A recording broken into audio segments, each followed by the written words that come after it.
আসসালামু আলাইকুম। আজকে আমরা ক্যালকুলেটর দিয়ে কীভাবে মুখস্থ না করে বিভিন্ন কোণের যে ত্রিকোণমিতিক অনুপাতগুলো আছে এগুলা সহজে বের করা যায় সেটা আমরা শিখব।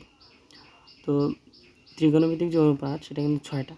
ক্যালকুলেটরের মধ্যে কিন্তু 3টা অনুপাত দেওয়া থাকে, সাইন, কস এবং টেন।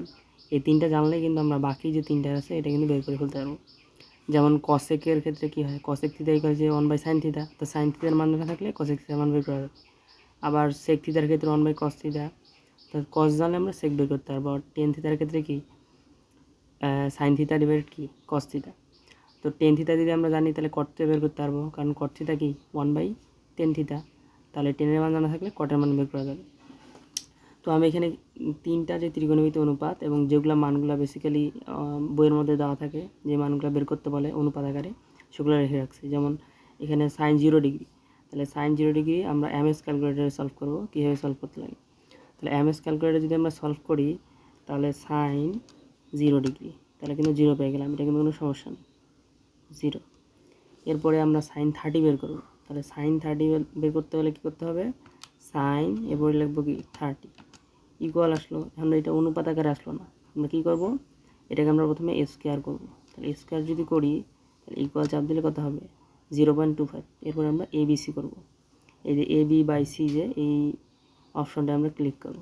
তাহলে দেখো 1/4 আসছে, স্কোয়ার করার পর মানটা আসছে 1/4। তাহলে আগের মানটা কি, অ্যান্সারের মানটা কী ছিল, অ্যান্সারের মান অবশ্যই রুট করলে পাওয়া যাবে, কারণ অ্যান্সারের উপর স্কোয়ার করলে 1/4। তাহলে অ্যান্সারকে তোমরা রুট করো, তাহলে 1/4 যেহেতু, তাহলে 1/4, তাহলে রুট করলে কী হবে, 1-এর উপর রুট করলে 1, আর 4-এর উপর রুট করলে কত 2, তাহলে হাফ হচ্ছে অ্যান্সার। তাহলে সাইন 30 মান কত, হাফ। এরপরে সাইন 45 ডিগ্রি মান বের করো। তাহলে সাইন 45 বের করে যদি আমরা, তাহলে কত 0 একটা মান আসছে। তাহলে এরপর কী করবো, স্কোয়ার করবো। স্কোয়ার ইকুয়াল চাপ দিলাম, ইকুয়াল চাপ দিলে কত 0.5। এরপরে আমরা এবি বাই সি এই অপশানটা চাপ দিব, এবি বাই সি এই অপশানটা চাপ দিলে কত 1/2। তাহলে অ্যান্সারের উপর স্কোয়ার করলে 1/2 মানে হাফ হয়। তাহলে রুট করতে হবে, তাহলে আমার হাফের উপর যদি আমি রুট করি তাহলে 1-এর উপর রুট করলে 1, আর 2-এর উপর রুট করলে কত √2, তাহলে 1/√2, 1/√2। এরপরে সাইন 90 করলে কত হইতেছে 1, তাহলে সাইন 90 হলে কত 1। এরপরে দেখো আমি লিখে রাখছি এখানে কসেরটা আমরা করি।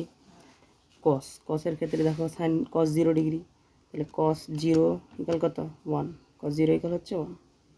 এরপরে দেখো কস 30 ভ্যালু কীভাবে বের করবো, কস 30 ইকুয়াল চাপলাম, দশমিক একটা মান আসলো, কিন্তু একুরেট কোন অনুপাত আসলো না।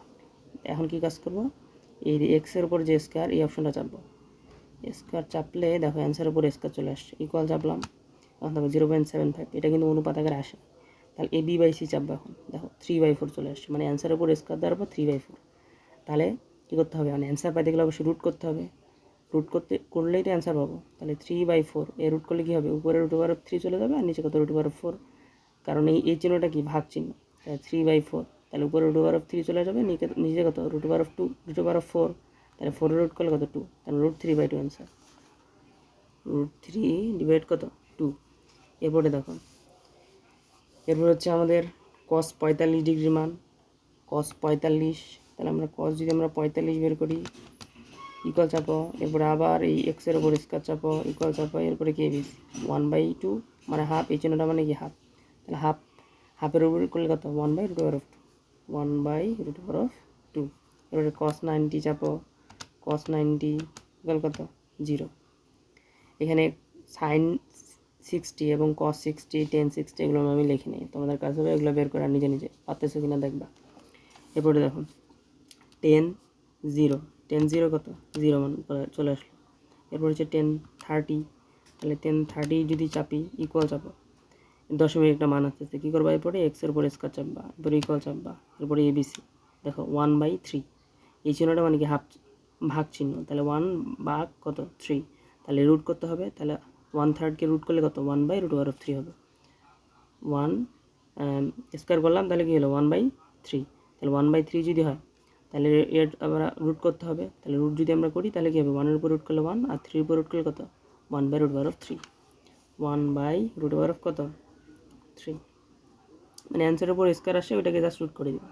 এটা মানে কি 1/3 এ রুট করলে 1/√3 অ্যান্সার। এরপর হচ্ছে 10 45, 10 45 এর মান কত মান দেখার দরকার নেই। এখন দেখো 10 কত 90, 10 90 ভ্যালু কত রাখতেছে ম্যাথ ইরর, মানে অসংজ্ঞায়িত, অসংজ্ঞায়িত ম্যাথ ইরর মানে কি অসংজ্ঞায়িত, অসংজ্ঞায়িত। এটা বেসিক্যালি কেন হলো, কারণ দেখো 10 90 মানে কি সাইন 90 ডিভাইড কি কস 90, কারণ সাইন 90 মান তো 1 আর কস 90 মান তো 0, তো 1/0।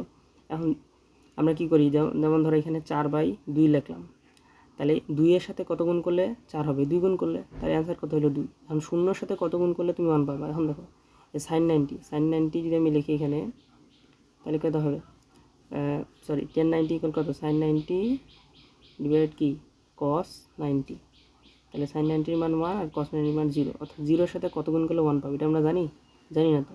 0 এর সাথে কত গুণ করলে 1 পাবো জানি না, এই জন্য এটার মান হচ্ছে ইনফিনিটি, অর্থাৎ অসংজ্ঞায়িত। এবার দেখো আমরা যে আমরা 10 60 মান বের করি, তাহলে দেখো 10 60 মান যদি আমরা বের করি, 10 60 লেখো, 10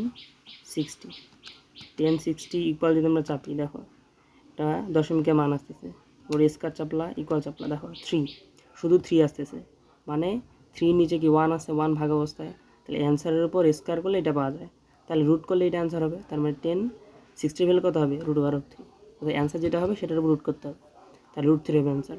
আবার দেখো এখানে cos 60 ভ্যালু যদি আমি করি, দেখো এটা আসতেছে, এরপরে স্কয়ার চাপো ইকুয়াল চাপো, এরপরে এবিসি চাপো, দেখো 1/4 আসতেছে, তাহলে 1/4 কী করতে হবে, রুট করতে হবে, তাহলে রুট করলে কী হবে 1/2 হয়ে যাবে, কারণ 1/4, 1-এর উপর রুট করলে 1 আর 4-এর উপর রুট করলে কত 2, তাহলে হাফ অ্যান্সার। তার মানে cos 60 ভ্যালু হাফ। আবার দেখো সাইন 60 ভ্যালু যদি আমরা বের করি, দেখো এটা আসতেছে, এবার স্কয়ার চাপলাম, এক্সের উপর স্কয়ার যেটা এই অপশনটা চাপলাম, এবার ইকুয়াল চাপলাম, এরপরে আবার এবিসি, দেখো 3/4, তাহলে রুট করলে কী হবে √3 উপরে নিচে কত 4, তাহলে রুট করলে উপরে √3 থাকবে আর নিচে কত √4, তাহলে 4-এর রুট করলে কত হবে 2, তাহলে অ্যান্সার কী হবে √3/2। এভাবে আমরা ইজিলি কিন্তু ক্যালকুলেটর দিয়ে ত্রিকোণমিতিক যেগুলো মান রয়েছে সবগুলো মান বের করতে পারবো মনে না থাকলে। তো আজকে এটুকুই, অন্য কোনো ভিডিওতে আবার দেখা হবে ইনশাল্লাহ। আল্লাহ হাফেজ।